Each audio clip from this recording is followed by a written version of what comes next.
টাঙ্গাইলের পরিত্যক্ত সেফটি ট্যাঙ্কে পড়ে বাবা ছেলে সহ 4 জনের মৃত্যু হয়েছে। সকাল 9:30টার দিকে মধুপুরের টেলকি জলি এলাকায় ঘটে এই ঘটনা।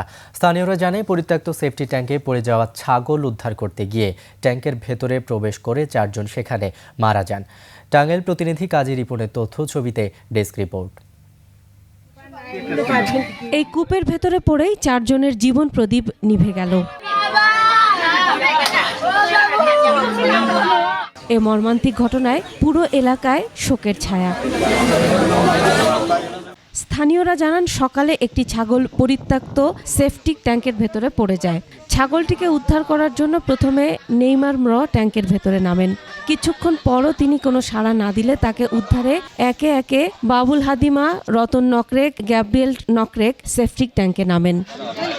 খুব আবার দূর হয়ে আছে, বড় ভাই খয়া ওকর তো আমার স্বামীরও খবর নাই, আবার নেইমারেরও খবর নাই। যে ছাগলের মালিক যে ওই বাচ্চাটা নামছে, নামার পরে মনে করো আর আসে না। ছাগল উঠাইতে গেছে, ওখান থেকে তার কোনো মানে শব্দ নাই। ওই পরাটা উঠাবার গেছে, উঠাবার গিয়াই যে একজনের পর এই 4 জন গেল।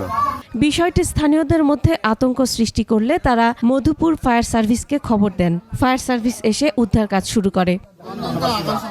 একের পর এক বের হয়ে আসে 4 জনের মৃতদেহ। 4 জনকে করতে পারে না, পরে ফায়ার সার্ভিস যায়, এই 4 জনের মৃতদেহ উদ্ধার করে গ্যাস খেয়ে তারা মৃত্যুবরণ করে।